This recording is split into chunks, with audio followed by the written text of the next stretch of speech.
ਏਕਾ ਜੀ ਆਦ ਨਿਰੰਜਨ ਹੈ ਗੁਰ ਨਾਨਕ, ਧਾਰ ਕੇ ਮੂਰਤ ਹੈ ਜਗ ਆਇਓ। ਲੋਕ ਸੁਣਿਓ ਪਰ ਲੋਕ ਸੁਣਿਓ, ਬਿਦ ਲੋਕ ਸੁਣਿਓ ਸਭ ਦਰਸ਼ਨ ਪਾਇਓ। ਸੰਗਤ ਪਾਰ ਉਤਾਰਨ ਕੋ, ਗੁਰੂ ਨਾਨਕ ਸਾਹਿਬ ਪੰਥ ਚਲਾਇਓ। ਵਾਹਿਗੁਰੂ ਗੁਰ ਨਾਨਕ ਸਾਹਿਬ, ਧਾਰ ਕੇ ਮੂਰਤ ਹੈ ਜਗ ਆਇਓ। ਵਾਹਿਗੁਰੂ ਗੁਰ ਨਾਨਕ ਸਾਹਿਬ, ਧਾਰ ਕੇ ਮੂਰਤ ਹੈ ਜਗ ਆਇਓ। ਸੰਤਤ ਹੀ ਸਤ ਸੰਗਤ ਸੰਗ, ਸੋ ਰੰਗ ਰਤੇ ਜਸ ਗਾਵਤ ਹੈ। ਧਰਮ ਪੰਥ ਧਰਿਓ ਧਰਣੀ ਧਰ ਆਪ, ਰਹੇ ਲਿਵ ਧਾਰ ਨਾ ਧਾਵਤ ਹੈ। ਮਥੁਰਾ ਰਹੇ ਲਿਵ ਧਾਰ ਨਾ ਧਾਵਤ ਹੈ। ਏਤੇ ਔਗਣ ਮੋ ਤਨ ਮਾਹੀ, ਰਾਖ ਲੇਹੋ ਪ੍ਰਭ ਸਰਣ ਗਹੀ। ਅਨੇਕ ਜਨਮ ਕੇ ਵਿਛਰੇ ਮੇਲੋ, ਪਾਵਨ ਪਤਿਤ ਤੁਐ ਬਿਰਦ ਕਹੀ। ਉਤਪਤ ਪਰਲੈ ਚੋਜ ਸਭ ਤੁਮਰੇ, ਤੁਮ ਬਿਨ ਦੂਜਾ ਅਵਰ ਨਹੀਂ। ਮੋਹਿ ਅਨਾਥ ਕੇ ਦਾਤੇ ਸੁਆਮੀ, ਰਾਖ ਲੇਹੋ ਬਡ ਪੁੰਨ ਅਹੀ। ਗੁਰੂ ਬਚਨ ਪਾਲਿਓ ਨਹੀਂ, ਸਿੰਘ ਮਨ ਕੋ ਨਹੀਂ ਮਾਰ। ਗੁਰ ਬਚਨ ਸਿੰਘ ਕੀ ਬੇਨਤੀ, ਲਾਜ ਤੋਹੇ ਨਿਰੰਕਾਰ। ਕਹਾਂ ਬੁੱਧ ਪ੍ਰਭ ਤੁਛ ਹਮਾਰੀ, ਬਰਨ ਸਕੈ ਮਹਿਮਾ ਜੋ ਤਿਹਾਰੀ। ਹਮ ਨਾ ਸਕਤ ਕਰ ਸਿਫਤ ਤੁਮਾਰੀ, ਆਪ ਲੇਹੋ ਤੁਮ ਕਥਾ ਸੁਧਾਰੀ। ਸਤਨਾਮ ਸ੍ਰੀ ਵਾਹਿਗੁਰੂ ਸਾਹਿਬ ਜੀ। ਸੋਰਠ ਮਹੱਲਾ ਨਾਵਾਂ। ਪ੍ਰੀਤਮ ਜਾਣ ਲਿਓ ਮਨ ਮਾਹੀ, ਆਪਣੇ ਸੁਖ ਸਿਉ ਹੀ ਜਗ ਫਾਂਦਿਓ। ਕੋ ਕਾਹੂ ਕੋ ਨਾਹੀ, ਪ੍ਰੀਤਮ ਜਾਣ ਲਿਓ ਮਨ ਮਾਹੀ। ਆਪਣੇ ਸੁਖ ਸਿਉ ਹੀ ਜਗ ਫਾਂਦਿਓ। ਕੋ ਕਾਹੂ ਕੋ ਨਾਹੀ। ਵਾਹਿਗੁਰੂ ਜੀ ਕਾ ਖਾਲਸਾ, ਵਾਹਿਗੁਰੂ ਜੀ ਕੀ ਫਤਿਹ। ਧੰਨ ਧੰਨ ਜਾਗਦੀ ਜੋਤ, ਚਵਰ ਤਖਤ ਛਤਰ ਸਿੰਘਾਸਣ ਦੇ ਮਾਲਕ, ਗਰੀਬ ਨਿਵਾਜ, ਧੰਨ ਧੰਨ ਸਾਹਿਬ ਸ੍ਰੀ ਗੁਰੂ ਗ੍ਰੰਥ ਸਾਹਿਬ ਜੀ ਮਹਾਰਾਜ। ਮਹਾਰਾਜ ਜੀਆਂ ਦੀ ਬੇਅੰਤ ਅਤੇ ਅੰਤ ਕਿਰਪਾਲਤਾ ਦੇ ਸਦਕਾ ਆਪ ਸਰਬੱਤ ਸੰਗਤਾਂ ਹਜੂਰ ਦੀ ਨਿੱਘੀ ਗੋਦ ਵਿੱਚ ਸੱਜ ਬੈਠੇ ਹੋ। ਧੰਨ ਧੰਨ ਜਾਗਦੀ ਜੋਤ ਸਾਹਿਬ ਸ੍ਰੀ ਗੁਰੂ ਤੇਗ ਬਹਾਦਰ ਸਾਹਿਬ ਜੀ ਮਹਾਰਾਜ। ਮਹਾਰਾਜ ਜੀਆਂ ਦੇ 400 ਸਾਲਾ ਪ੍ਰਕਾਸ਼ ਗੁਰਪੁਰਬ ਦੇ ਸਬੰਧ ਵਿੱਚ ਹਜੂਰ ਦੀ ਲੜੀਵਾਰ ਅੰਮ੍ਰਿਤ ਗੁਰਬਾਣੀ ਦੀ ਕਥਾ ਆਰੰਭ ਹੋਈ ਸੀ। ਸਾਧ ਸੰਗਤ ਜੀ, ਜਿਸ ਤਰ੍ਹਾਂ ਬਚਨ ਆਉਂਦੇ ਹਨ, ਦਿੱਲੀ ਤਖਤ ਪਰ ਬਹੇਗੀ ਆਪ ਗੁਰੂ ਕੀ ਫੌਜ। ਸਤਰ ਝੁਲੇਗਾ ਸੀਸ ਪਰ, ਬੜੀ ਕਰੇਗੀ ਮੌਜ। ਅੱਜ ਦੋ ਚੇਤ, ਜਿਸ ਦਿਨ ਸਿੰਘਾਂ ਨੇ ਦਿੱਲੀ ਫਤਿਹ ਕਰਕੇ ਕੇਸਰੀ ਨਿਸ਼ਾਨ ਸਾਹਿਬ ਝੁਲਾ ਦਿੱਤੇ ਸੀ। ਸਾਧ ਸੰਗਤ ਜੀ, ਜਿਸ ਸਮੇਂ ਧੰਨ ਧੰਨ ਜਾਗਦੀ ਜੋਤ ਸਾਹਿਬ ਸ੍ਰੀ ਗੁਰੂ ਤੇਗ ਬਹਾਦਰ ਸਾਹਿਬ ਜੀ ਮਹਾਰਾਜ, ਜਿਨ੍ਹਾਂ ਬਾਬਤ ਹਜੂਰ ਸ੍ਰੀ ਗੁਰੂ ਦਸਮ ਗ੍ਰੰਥ ਸਾਹਿਬ ਜੀ ਮਹਾਰਾਜ ਜੀਆਂ ਵਿੱਚ ਲਿਖਦੇ ਹਨ, ਤਿਲਕ ਜੰਨੂ ਰਾਖਾ ਪ੍ਰਭ ਤਾਕਾ, ਕੀਨੋ ਵੱਡੋ ਕਲੂ ਮੈਂ ਸਾਕਾ। ਹਜੂਰ ਨੇ ਤਿਲਕ ਤੇ ਜੰਜੂ ਦੀ ਖਾਤਰ ਮਹਾਰਾਜ ਜੀਆਂ ਨੇ ਜੋ ਕਲਯੁਗ ਦੇ ਵਿੱਚ ਵੱਡਾ ਸਾਕਾ ਵਰਤਾਇਆ ਸੀ, ਸਾਧਨ ਹੇਤ ਇਤੀ ਜਿਨ ਕਰੀ, ਇਹਨਾਂ ਸਾਧੂ ਪੁਰਸ਼ਾਂ ਵਾਸਤੇ, ਇਹਨਾਂ ਬ੍ਰਾਹਮਣ ਪੰਡਤਾਂ ਵਾਸਤੇ ਹਜੂਰ ਨੇ ਇਤੀ ਭਾਵ ਹੱਦ ਕਰ ਦਿੱਤੀ। ਕਿਉਂਕਿ ਸਾਧ ਸੰਗਤ ਜੀ ਆਪਣਿਆਂ ਵਾਸਤੇ ਤਾਂ ਹਰ ਕੋਈ ਕੁਰਬਾਨੀ ਕਰ ਜਾਂਦਾ ਹੈ, ਪਰ ਦੂਸਰਿਆਂ ਵਾਸਤੇ ਹਜੂਰ ਨੇ ਕੁਰਬਾਨੀ ਕੀਤੀ। ਸੀਸ ਦਿਆ ਪਰ ਸੀ ਨਾ ਉਚਰੀ, ਮਹਾਰਾਜ ਜੀਆਂ ਨੇ ਆਪਣਾ ਸੀਸ ਦਾ ਭਾਵ ਸ਼ਹਾਦਤ ਪ੍ਰਾਪਤ ਕਰ ਲਈ ਹਜੂਰ ਨੇ, ਪਰ ਮੁਖ ਤੋਂ ਇੱਕ ਵਾਰੀ ਸੀ ਨਾ ਸੀ ਉਚਰੀ। ਗਰੀਬ ਨਿਵਾਜ ਨੇ ਧਰਮ ਹੇਤ ਸਾਕਾ ਜਿਨ ਕੀਆ, ਸੀਸ ਦਿਆ ਪਰ ਸਿਰ ਨਾ ਦਿਆ। ਜਿਸ ਤਰ੍ਹਾਂ ਹਜੂਰ ਬਾਜਾਂ ਵਾਲੇ ਪਿਤਾ ਜੀ ਫਰਮਾਉਂਦੇ ਹਨ, ਠੀਕਰ ਫੋਰ ਦਿੱਲੀ ਸਿਰ, ਪ੍ਰਭ ਪੁਰ ਕੀਆ ਪਿਆਨ। ਮਹਾਰਾਜ ਜੀ ਧੰਨ ਸ਼੍ਰੀ ਗੁਰੂ ਤੇਗ ਬਹਾਦਰ ਸਾਹਿਬ ਜੀ ਮਹਾਰਾਜ ਦਿੱਲੀ ਦਾ ਈਸ਼ਵਰ ਭਾਵ ਨਿਰੰਗੇ ਦੇ ਸਿਰ, ਆਪਣੇ ਸਰੀਰ ਭਾਵ ਇਸ ਜੋ ਦੇਹੀ ਹੈ, ਮਹਾਰਾਜ ਜੀ ਠੀਕਰ ਫੋਰ ਕੇ ਗੁਰਪੁਰੀ ਨੂੰ ਹਜੂਰ ਨੇ ਪਿਆਨਾ ਕੀਤਾ। ਤੇਗ ਬਹਾਦਰ ਸੀ ਕਿਰਿਆ, ਕਰੀ ਨਾ ਕਿਨਹੂ ਆਨ। ਮਹਾਰਾਜ ਜੀ ਫਰਮਾਉਂਦੇ ਹਨ, ਧੰਨ ਸ਼੍ਰੀ ਗੁਰੂ ਤੇਗ ਬਹਾਦਰ ਸਾਹਿਬ ਜੀ ਮਹਾਰਾਜ ਜੀਆਂ ਵਰਗੀ ਕਿਰਿਆ ਅੱਜ ਤਿਕਰ ਨਾ ਹੀ ਕਿਸੇ ਨੇ ਕੀਤੀ ਹੈ ਤੇ ਨਾ ਹੀ ਕਿਸੇ ਤੋਂ ਹੋਵੇਗੀ। ਤੇਗ ਬਹਾਦਰ ਕੇ ਚਲਤ, ਭਇਓ ਜਗਤ ਕੋ ਸ਼ੋਕ। ਹੈ ਸਭ ਜਗ ਭਇਓ, ਜੈ ਜੈ ਜੈ ਸੁਰ ਲੋਕ। ਮਹਾਰਾਜ ਜੀਆਂ ਦੀ ਜਿਸ ਸਮੇਂ ਸਾਧ ਸੰਗਤ ਜੀ ਦਿੱਲੀ ਦੇ ਚਾਂਦਨੀ ਚੌਂਕ ਵਿਖੇ ਹਜੂਰ ਸ਼ਹਾਦਤ ਪ੍ਰਾਪਤ ਕਰਦੇ ਹਨ, ਉਸ ਸਮੇਂ ਦਿੱਲੀ ਦੀਆਂ ਸੰਗਤਾਂ ਵਿੱਚ ਹਾਹਾਕਾਰ ਮਚ ਜਾਂਦੀ ਹੈ ਕਿ ਭਾਵ ਨਿਰੰਗੇ ਨੇ ਕੈਸਾ ਕਹਿਰ ਖੱਟਿਆ ਹੈ। ਤਾਂ ਉਧਰ ਭਾਵ ਪਰਲੋਕ ਦੇ ਵਿੱਚ ਮਹਾਰਾਜ ਜੀਆਂ ਦੇ ਜਸ ਦਾ ਡੰਕਾ ਖੜਕ ਜਾਂਦਾ ਹੈ। ਉਹ ਜੈ ਜੈ ਕਰਕੇ ਹਜੂਰ ਨੂੰ ਲੈਣ ਵਾਸਤੇ ਆਉਂਦੇ ਹਨ। ਉਸ ਤੋਂ ਉਪਰੰਤ ਸਾਧ ਸੰਗਤ ਜੀ ਜਿੱਦਾਂ ਆਪ ਇਤਿਹਾਸ ਤੋਂ ਜਾਣਦੇ ਹੋ, ਮਹਾਰਾਜ ਜੀਆਂ ਦੀ ਜਿਸ ਤਰ੍ਹਾਂ ਜੋ ਪਾਵਨ ਸੀਸ ਦਾ ਸੰਸਕਾਰ ਸੀ, ਜਿਸ ਤਰ੍ਹਾਂ ਭਾਈ ਜੈਤਾ ਜੀ ਆਪਣੀ ਛਾਤੀ ਨਾਲ ਲਾ ਕੇ ਹਜੂਰ ਦਾ ਜੋ ਪਾਵਨ ਪਵਿੱਤਰ ਸੀਸ ਸੀ ਆਨੰਦਪੁਰ ਸਾਹਿਬ ਲੈ ਕੇ ਆਉਂਦੇ ਹਨ। ਆਨੰਦਪੁਰ ਸਾਹਿਬ ਸੀਸ ਗੰਜ ਸਾਹਿਬ ਹੈ, ਉਸ ਜਗ੍ਹਾ ਤੇ ਹਜੂਰ ਦਾ ਭਾਵ ਜੋ ਸੀਸ ਦਾ ਸੀ ਸੰਸਕਾਰ ਬਹੁਤ ਹੀ ਪਿਆਰ ਸਰਧਾ ਨਾਲ ਸੰਗਤਾਂ ਕਰਦੀਆਂ ਹਨ। ਤੇ ਇਧਰ ਸਾਧ ਸੰਗਤ ਜੀ ਜੋ ਲੱਖੀ ਸ਼ਾਹ ਵਣਜਾਰਾ ਸੀ ਸਿੱਖ ਮਹਾਰਾਜ ਜੀਆਂ ਦਾ, ਉਹ ਮਹਾਰਾਜ ਜੀਆਂ ਦੀ ਜੋ ਧੜ ਸੀ, ਨਿਰੰਗੇ ਨੇ ਦਿੱਲੀ ਵਿੱਚ ਕਹਿ ਦਿੱਤਾ ਸੀ ਕਿ ਜੇ ਕੋਈ ਗੁਰੂ ਕਾ ਸਿੱਖ ਹੈਗਾ ਤਾਂ ਧੜ ਲੈ ਜਾਵੇ। ਕਿਸੇ ਨੇ ਵੀ ਨਾ ਸੀ ਉੱਠਿਆ ਦਿੱਲੀ 'ਚ ਕੋਈ ਸਿੱਖ, ਸਭ ਆਪਣੀਆਂ ਜਾਨਾਂ ਬਚਾਉਣ ਲਈ, ਤੇ ਇੱਕ ਨਿਰੰਗੇ ਦੇ ਭੈ ਤੋਂ ਕੋਈ ਦੇਹੀ ਨਾ ਸੀ ਲੈਣ ਆਇਆ। ਉਸ ਸਮੇਂ ਇਹ ਲੱਖੀ ਸ਼ਾਹ ਵਣਜਾਰਾ ਜੋ ਮਹਾਰਾਜ ਜੀਆਂ ਦਾ ਸਿੱਖ ਸੀ, ਇਸ ਨੇ ਮਹਾਰਾਜ ਜੀਆਂ ਦਾ ਧੜ ਜਿਸ ਤਰ੍ਹਾਂ ਉਥੋਂ ਬੜੇ ਹੀ ਸਤਿਕਾਰ ਨਾਲ ਜਾ ਕੇ ਚੰਦਨ ਦੀ ਚਿਖਾ ਆਪਣੇ ਘਰ ਵਿੱਚ ਹੀ ਬਣਾ ਕੇ ਆਪਣੇ ਘਰ ਵਿੱਚ ਹਜੂਰ ਦਾ ਸੰਸਕਾਰ ਕੀਤਾ। ਇਧਰ ਆਨੰਦਪੁਰ ਸਾਹਿਬ ਜਿਸ ਸਮੇਂ ਬਾਜਾਂ ਵਾਲੇ ਪਿਤਾ ਜੀਆਂ ਨੂੰ ਦਸਤਾਰ ਬੰਦੀ ਹੋਈ, ਉਸ ਤੋਂ ਉਪਰੰਤ ਮਹਾਰਾਜ ਜੀ ਗੁਰਤਾ ਗੱਦੀ ਤੇ ਸੱਜੇ ਹਨ। 9 ਸਾਲ ਤੇ ਕੁਝ ਮਹੀਨਿਆਂ ਦੀ ਆਯੂ ਹੈ ਗੁਰਦੇਵ ਪਿਤਾ ਜੀਆਂ ਦੀ। ਲੱਖੀ ਸ਼ਾਹ ਵਣਜਾਰਾ ਜਿਸ ਸਮੇਂ ਹਜੂਰ ਪਾਸ ਆਉਂਦਾ ਹੈ, ਮਹਾਰਾਜ ਜੀ ਆਉਂਦੇ ਹੀ ਤੱਕ ਕੇ ਕਹਿੰਦੇ ਹਨ, ਲੱਖੀ ਸ਼ਾਹ ਵਣਜਾਰਾ ਜੀ ਸਾਨੂੰ ਦੱਸੋ ਤੁਸੀਂ ਸਾਡੇ ਪਿਤਾ ਜੀਆਂ ਦੇ ਭਾਵ ਦੇਹੀ ਦਾ ਸੰਸਕਾਰ ਕਿਸ ਤਰ੍ਹਾਂ ਕੀਤਾ ਸੀ। ਤਾਂ ਲੱਖੀ ਸ਼ਾਹ ਹੱਥ ਜੋੜ ਕੇ ਹਜੂਰ ਦੇ ਚਰਨਾਂ ਤੇ ਢਹਿ ਪੈਂਦਾ ਹੈ, ਕਿਉਂਕਿ ਹਜੂਰ ਨੂੰ ਤਾਂ ਪਹਿਲੀ ਵਾਰ ਮਿਲ ਰਿਹਾ ਸੀ ਤੇ ਹਜੂਰ ਨੂੰ ਸਭ ਕੁਝ ਪਹਿਲਾਂ ਕਿਵੇਂ ਪਤਾ ਹੈ, ਕਿਉਂਕਿ ਵਿਣ ਬੋਲਿਆ ਸਭ ਕੁਝ ਜਾਣਦਾ। ਹਜੂਰ ਤਾਂ ਸਭ ਕੁਝ ਜਾਣਦੇ ਹਨ। ਤਾਂ ਉਸ ਸਮੇਂ ਜਿਸ ਸਮੇਂ ਹਜੂਰ ਨੂੰ ਦੱਸਿਆ ਲੱਖੀ ਸ਼ਾਹ ਵਣਜਾਰੇ ਨੇ, ਮਹਾਰਾਜ ਜੀ ਸਿੱਖ ਤਾਂ ਦਿੱਲੀ ਤੇ ਵੀ ਬਹੁਤ ਸਨ, ਦਿੱਲੀ ਦੀ ਧਰਤੀ ਤੇ, ਪਰ ਮਹਾਰਾਜ ਜੀ ਕਿਸੇ ਨੇ ਵੀ ਹਾ ਦਾ ਨਾਰਾ ਨਹੀਂ ਮਾਰਿਆ ਕਿ ਗਲਤ ਹੋ ਰਿਹਾ ਹੈ।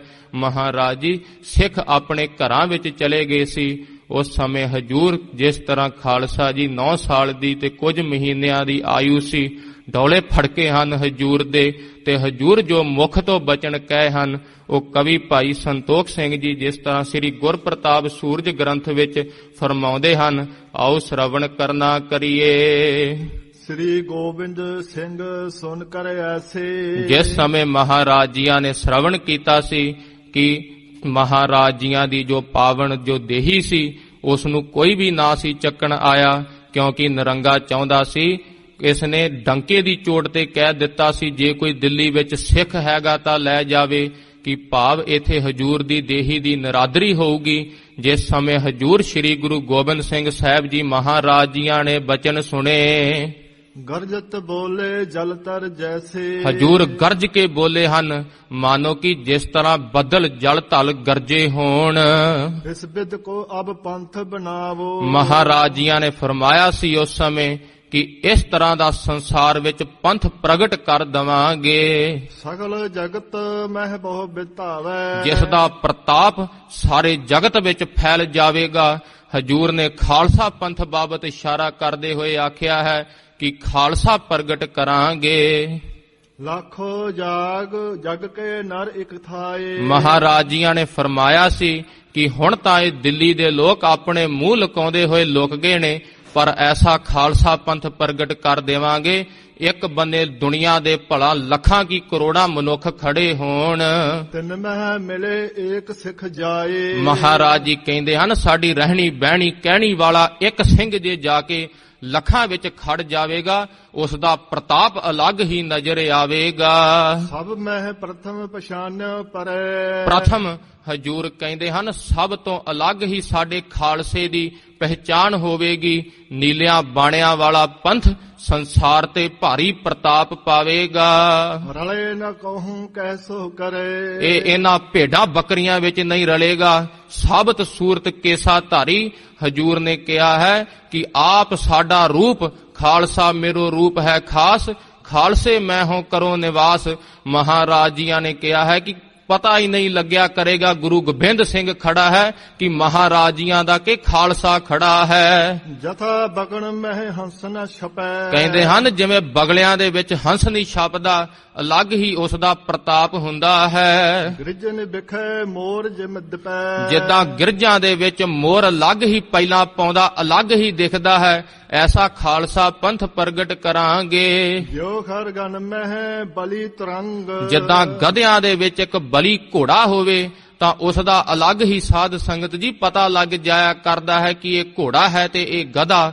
ਹਜੂਰ ਕਹਿੰਦੇ ਹਨ ਇਸ ਤਰ੍ਹਾਂ ਸਾਡਾ ਖਾਲਸਾ ਪ੍ਰਤਾਪ ਦੇ ਸਹਿਤ ਵਧੇ ਫੁੱਲੇਗਾ। ਜਥਾ ਮਿਰਗ ਮਹਿ ਕਿਹਰ ਅੰਗ। ਜਿੱਦਾਂ ਹਿਰਨਾਂ ਦੀ ਡਾਰ ਵਿੱਚ ਇੱਕ ਕੇਰੀ ਸ਼ੇਰ ਭਾਵ ਬੱਬਰ ਸ਼ੇਰ ਹੁੰਦਾ ਹੈ, ਜਿਸ ਤਰ੍ਹਾਂ ਉਹਦੀ ਦਹਾੜ ਨਾਲ ਸਭ ਦੌੜ ਜਾਂਦੇ ਹਨ। 1.25 ਲੱਖ ਸੇ ਏਕ ਲੜਾਊਂ ਤਬੈ ਗੋਬਿੰਦ ਸਿੰਘ ਨਾਮ ਕਹਾਊਂ। ਮਹਾਰਾਜ ਜੀ ਕਹਿੰਦੇ ਹਨ ਕਿ ਐਸਾ ਪੰਥ ਪ੍ਰਗਟ ਕਰਾਂਗੇ। ਤਿਮ ਨਾਨਾ ਭੇਖਣ ਕੇ ਮਾਹੇ। ਇਸੇ ਤਰ੍ਹਾਂ ਨਾਨਾ ਭੇਖ ਹਨ ਜੋ ਜਗਤ ਦੇ ਵਿੱਚ।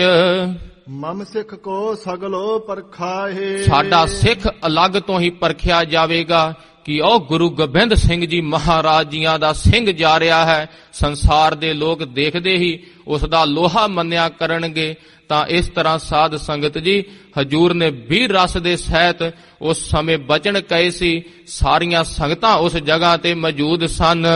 ਸੁਣਤ ਸਭਾ ਸਭ ਮੈਂ ਬਿਸਮੈ ਹੋਈ। ਤਾਂ ਸਾਰੇ ਹੈਰਾਨ ਰਹਿ ਗਏ, ਵਿਸਮਾਦ 'ਚ ਚਲੇ ਗਏ, ਕਿਉਂਕਿ ਹਜੂਰ ਦੀ ਆਯੂ ਦੁਨਿਆਵੀ ਤੌਰ ਤੇ ਦੇਖਦੇ ਹਨ ਕਿ ਹਜੇ 9 ਸਾਲ ਦੀ ਆਯੂ ਨੇ ਤੇ ਕਿੰਨੇ ਭਾਰੀ ਬਚਨ ਕਹਿ ਰਹੇ ਨੇ। ਬਾਕ ਅਚਾਨਕ ਜਾਣਤ ਸੋਈ। ਤਾਂ ਕਿਸੇ ਨੇ ਸੋਚਿਆ ਵੀ ਨਹੀਂ ਸੀ, ਪਰ ਅਚਾਨਕ ਹੀ ਹਜੂਰ ਵੀਰ ਰਸ ਦੇ ਸਹਿਤ ਐਸੇ ਬਚਨ ਬੋਲੇ। ਤਾਂ ਉਸ ਤੋਂ ਉਪਰੰਤ ਸਾਧ ਸੰਗਤ ਜੀ ਜਿੱਦਾਂ ਹਜੂਰ ਨੇ ਪੁੱਛਿਆ ਕਿ ਹੇ ਲੱਖੀ ਸ਼ਾਹ ਵਣਜਾਰਾ, ਦੱਸ ਫਿਰ ਦਿੱਲੀ ਦੇ ਵਿੱਚ ਤੂੰ ਕਿੱਦਾਂ ਹਜੂਰ ਦੇ ਜੋ ਧੜ ਦਾ ਸੰਸਕਾਰ ਕੀਤਾ ਸੀ। ਲੱਖੀ ਸ਼ਾਹ ਵਣਜਾਰੇ ਨੇ ਦੱਸਿਆ ਸੀ ਹਜੂਰ ਮੈਂ ਹਜੂਰ ਦੇ ਫੁੱਲ ਉਸੇ ਜਗ੍ਹਾ ਤੇ ਹੀ ਗੱਡ ਦਿੱਤੇ ਨੇ, ਹੁਣ ਅੱਗੇ ਜਿੱਦਾਂ ਆਪ ਜੀਆਂ ਦੀ ਮਰਜ਼ੀ ਹੋਵੇ ਉਸੇ ਤਰ੍ਹਾਂ ਕਰ ਲਿਓ। ਸੁਨ ਪ੍ਰਸੰਨ ਤਿਸ ਪਰ ਤਬ ਹੋਏ। ਤਾਂ ਖਾਲਸਾ ਜੀ ਉਸ ਲੱਖੀ ਸ਼ਾਹ ਵਣਜਾਰੇ ਦੇ ਬਚਨ ਸੁਣ ਕੇ ਬਾਜਾਂ ਵਾਲੇ ਚੋਜੀ ਪ੍ਰੀਤਮ ਜੀ ਉਸ ਨੂੰ ਖੁਸ਼ੇ ਬਖਸ਼ਣ ਲੱਗੇ ਹਨ, ਭਾਰੀ ਪ੍ਰਸੰਨ ਹੋਏ ਹਨ ਹਜੂਰ ਲੱਖੀ ਸ਼ਾਹ ਵਣਜਾਰੇ ਤੇ। ਜਨਮ ਮਰਨ ਬੰਧਨ ਤਬ ਖੋਏ। ਤਾਂ ਖਾਲਸਾ ਜੀ ਉਸਨੇ ਮਹਾ ਧੰਨ ਸ੍ਰੀ ਗੁਰੂ ਤੇਗ ਬਹਾਦਰ ਸਾਹਿਬ ਜੀ ਮਹਾਰਾਜ ਜੀਆਂ ਦੇ ਧੜ ਦੀ ਸੇਵਾ ਕੀਤੀ ਸੀ। ਮਹਾਰਾਜ ਜੀ ਪ੍ਰਸੰਨ ਹੋ ਕੇ ਬਚਨ ਕਹਿਣ ਲੱਗੇ ਨੇ, ਲੱਖੀ ਸ਼ਾਹ ਵਣਜਾਰਾ ਜੀ ਜਨਮ ਮਰਨ ਦੇ ਗੇੜ ਵਿੱਚ ਆਪ ਨਹੀਂ ਆਵੋਗੇ। ਫੁੱਲ ਫਲ ਹੈ ਜਗਤ ਮਹਿ ਪਾਰੀ। ਤਾਂ ਭਾਰੀ ਫੁੱਲੋ ਫਲੋਗੇ, ਤੁਹਾਡੀਆਂ ਵੰਸਾਂ ਸੁਖ ਭੋਗਣਗੀਆਂ। ਹੋਏ ਸੁਖ ਗੁਰ ਕਾਇਆ ਸੰਸਕਾਰੀ। ਤੁਹਾਨੂੰ ਭਾਰੀ ਸੁਖ ਪ੍ਰਾਪਤ ਹੋਵੇਗਾ, ਕਿਉਂਕਿ ਤੁਸੀਂ ਹਜੂਰ ਦੀ ਪਾਵਨ ਪਵਿੱਤਰ ਦੇਹੀ ਦਾ ਸੰਸਕਾਰ ਕੀਤਾ ਹੈ। ਪੁਸ਼ਪ ਰਹਿਣ ਜੈ ਜਿਸ ਹੈ ਥਾਨ। ਕਹਿੰਦੇ ਹਨ ਕਿ ਹੁਣ ਹਜੂਰ ਬਚਨ ਕਹਿਣ ਲੱਗੇ ਹਨ, ਜੋ ਫੁੱਲ ਸੀ ਜਿਸ ਜਗ੍ਹਾ ਤੇ ਹਜੂਰ ਦਾ ਸੰਸਕਾਰ ਹੋਇਆ ਸੀ, ਉਸੇ ਥਾਨ ਤੇ ਹੀ ਰਹਿਣ ਦਿਓ। ਜਬ ਹੋਵੇ ਮਮ ਪੰਥ ਮਹਾਨ। ਮਹਾਰਾਜ ਜੀ ਭਵਿੱਖਕ ਵਾਕ ਹੁਣ ਕਹਿਣ ਲੱਗੇ ਨੇ, ਜੋ ਸਾਧ ਸੰਗਤ ਜੀ ਅੱਜ ਦਿੱਲੀ ਫਤਿਹ ਦਿਵਸ ਹੈ। ਮਹਾਰਾਜ ਜੀ ਕਹਿਣਗੇ, ਜਦੋਂ ਸਾਡਾ ਪੰਥ ਚੜ੍ਹਦੀਆਂ ਜਵਾਨੀਆਂ ਵਿੱਚ ਹੋਵੇਗਾ, ਬਣੇ ਦੇਹਰਾ ਥਲ ਪਰਖੈ ਹੈ। ਤਾਂ ਆਪ ਹੀ ਸਾਡਾ ਖਾਲਸਾ ਥਾਂ ਪਰਖ ਕੇ ਉਸ ਜਗ੍ਹਾ ਤੇ ਸੋਹਣਾ ਗੁਰੂ ਘਰ ਬਣਾਵੇਗਾ। ਪੁੰਨ ਬਾਜ਼ਾਰ ਮੈਂ ਥਾਨ ਬਨੇ ਹੈ। ਤਾਂ ਕਹਿੰਦੇ ਹਨ, ਜੋ ਭਾਰੀ ਬਾਜ਼ਾਰ ਹੈ ਚਾਂਦਨੀ ਚੌਂਕ, ਉਸ ਜਗ੍ਹਾ ਤੇ ਸਾਡਾ ਖਾਲਸਾ ਜਦੋਂ ਜਵਾਨ ਹੋਵੇਗਾ, ਆਪ ਹੀ ਥਾਂ ਪਰਖ ਕੇ ਉਸ ਜਗ੍ਹਾ ਤੇ ਹਜੂਰ ਦੀਆਂ ਨਿਸ਼ਾਨੀਆਂ ਤੇ ਸੋਹਣੇ ਸਥਾਨ ਸਥਾਪਨ ਕਰੇਗਾ। ਸਿਰ ਤੁਰਕਨ ਕੇ ਮੇਖ ਲਗਾਵੇ। ਇਹਨਾਂ ਤੁਰਕਾਂ ਦੀ ਸਿਰ ਤੇ ਮੇਖ ਲਾ ਦੇਵੇਗਾ ਖਾਲਸਾ। ਦਿੱਲੀ ਦੇ ਸੈਂਟਰ ਵਿੱਚ ਬਾਜ਼ਾਰ ਹੈ, ਜਿੱਥੇ ਚਾਂਦਨੀ ਚੌਂਕ, ਥਾਂ ਪਰਖ ਕੇ ਜਿੱਥੇ ਤੱਕ ਤਾਂ ਨੂੰ ਨਿਗਾਹ ਜਾਵੇਗੀ, ਹਜੂਰ ਦੇ ਪੰਥ ਦੇ ਕੇਸਰੀ ਰੰਗ ਦੇ ਸ੍ਰੀ ਸਾਹਿਬ ਝੂਲਣਗੇ। ਸਿੱਖ ਸਤਿ ਸ੍ਰੀ ਅਕਾਲ। ਸਿੱਖ ਸੰਗਤ ਸਭ ਪੂਜ ਕਰਾਵੇ। ਮਹਾਰਾਜੀਆਂ ਨੇ ਬਚਨ ਕਹੇ ਸੀ ਕਿ ਸਿੰਘੋ, ਸਿਰਫ ਸ੍ਰੀ ਸਾਹਿਬ ਨਹੀਂ, ਦਰਸ਼ਨ ਕਰਨ ਵਾਲਿਆਂ ਦੀਆਂ ਲਾਈਨਾਂ ਲੱਗ ਜਾਇਆ ਕਰਨਗੀਆਂ। ਵਾਰੀ ਨਹੀਂ ਆਇਆ ਕਰੇਗੀ ਦਰਸ਼ਨ ਕਰਨ ਵਾਸਤੇ। ਧੰਨ ਸ੍ਰੀ ਗੁਰੂ ਗ੍ਰੰਥ ਸਾਹਿਬ ਜੀ ਮਹਾਰਾਜ ਜਗਤ ਦੇ ਪਾਤਸ਼ਾਹ ਉੱਥੇ ਸੁਸ਼ੋਭਿਤ ਹੋਣਗੇ, ਤੇ ਹਜੂਰ ਨੂੰ ਦਰਸ਼ਨ ਕਰਨ ਵਾਸਤੇ ਦਿੱਲੀ ਦੀਆਂ ਸੰਗਤਾਂ ਲਾਈਨਾਂ ਲਾ ਕੇ ਖੜੀਆਂ ਰਹਿਣਗੀਆਂ। ਸਮਾਂ ਆਏ ਜਬ ਦੇਖੇ ਸਾਰੇ। ਸਮਾਂ ਆਵੇਗਾ ਜਦੋਂ ਇਹ ਸਾਰਾ ਸੰਸਾਰ ਦੇਖੇਗਾ ਕਿ ਦਿੱਲੀ ਦੀ ਧਰਤੀ ਤੇ ਜਿਸ ਤਰ੍ਹਾਂ ਅੱਜ ਦਿੱਲੀ ਫਤਿਹ ਦਿਵਸ ਹੈ, ਤਾਂ ਖਾਲਸਾ ਜੀ, ਬਾਬਾ ਬਘੇਲ ਸਿੰਘ ਜੀ, ਸਰਦਾਰ ਜੱਸਾ ਸਿੰਘ ਜੀ ਰਾਮਗੜੀਆ ਇਤਿਆਦਿਕ ਹਜੂਰ ਦੇ ਜੋ ਗੁਰਸਿੱਖਾਂ ਨੇ ਦਿੱਲੀ ਦੀ ਧਰਤੀ ਤੇ 7 ਗੁਰਦੁਆਰੇ ਸਾਹਿਬ ਜੋ ਸੁਸ਼ੋਭਿਤ ਕੀਤੇ ਸੀ, ਜੋ ਦਿੱਲੀ ਦਾ ਲਾਲ ਕਿਲਾ ਸੀ ਉਸ ਤੇ ਕੇਸਰੀ ਰੰਗ ਦਾ ਨਿਸ਼ਾਨ ਸਾਹਿਬ ਚੜਾ ਕੇ ਦਿਖਾ ਦਿੱਤਾ ਸੀ ਦਿੱਲੀ ਦੀ ਧਰਤੀ ਨੂੰ ਕਿ ਅਸੀਂ ਪਾਤਸ਼ਾਹੀਆਂ ਮੰਗਣ ਵਾਲੇ ਨਹੀਂ, ਪਾਤਸ਼ਾਹੀਆਂ ਬਖਸ਼ਣ ਵਾਲੇ ਹਾਂ। ਤਾਂ ਹਜੂਰ ਦੇ ਖਾਲਸਾ ਜੀ ਸਿੰਘਾਂ ਨੇ ਅੱਜ ਦੇ ਦਿਨ ਫਿਰ ਮਹਾਰਾਜ ਜੀਆਂ ਦੇ ਜੋ ਭਵਿੱਖਕ ਵਾਕ ਸੀ ਉਸ ਸਮੇਂ ਦੇ ਕਹੇ ਹੋਏ 7 ਗੁਰਦੁਆਰੇ ਸਾਹਿਬ, ਗੁਰਦੁਆਰਾ ਰਕਾਬਗੰਜ ਸਾਹਿਬ, ਗੁਰਦੁਆਰਾ ਸੀਸਗੰਜ ਸਾਹਿਬ ਇਤਿਆਦਿਕ ਦਿੱਲੀ ਦੀ ਧਰਤੀ ਤੇ ਗੁਰਸਿੱਖ ਸੰਗਤਾਂ ਦਰਸ਼ਨ ਕਰਦੀਆਂ ਹਨ।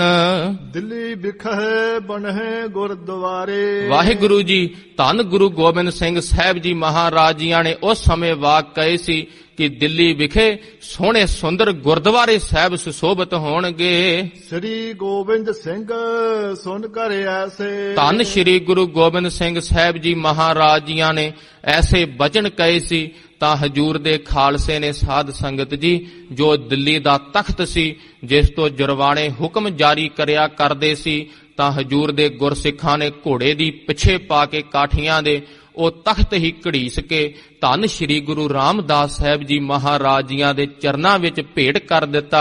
ਸਾਧ ਸੰਗਤ ਜੀ, ਅੱਜ ਵੀ ਜੇ ਦਰਸ਼ਨ ਕਰਨ ਜਾਈਏ, ਉਹ ਜੋ 2 ਬੁੰਗੇ ਹਨ ਹਜੂਰ ਦੇ ਦਰਬਾਰ ਨੂੰ ਜੋ ਭਾਰੀ ਸ਼ੋਭਾ ਨਾਲ ਪਾਉਂਦੇ ਹਨ, ਉਸ ਬੁੰਗਿਆਂ ਦੇ ਵਿਚਕਾਰ ਜੋ ਤਖਤੋ ਤਾਇਸ ਦਿੱਲੀ ਦਾ ਤਖਤ ਸੀ, ਸਿੰਘਾਂ ਨੇ ਟੇਢਾ ਕਰਕੇ ਭਾਵ ਹਜੂਰ ਦੇ ਦਰਬਾਰ ਵੱਲ ਝੁਕਾ ਕੇ ਅੱਜ ਵੀ ਉਹ ਤਖਤ ਉੱਥੇ ਸੰਗਤਾਂ ਦਰਸ਼ਨ ਕਰਦੀਆਂ ਹਨ, ਉੱਥੇ ਗੱਡ ਦਿੱਤਾ ਸੀ। ਇਤਿਆਦਿਕ ਅੱਜ ਦੇ ਦਿਨ ਗੁਰਸਿੱਖਾਂ ਨੇ ਸਾਧ ਸੰਗਤ ਜੀ ਦਿੱਲੀ ਫਤਿਹ ਕੀਤੀ ਸੀ।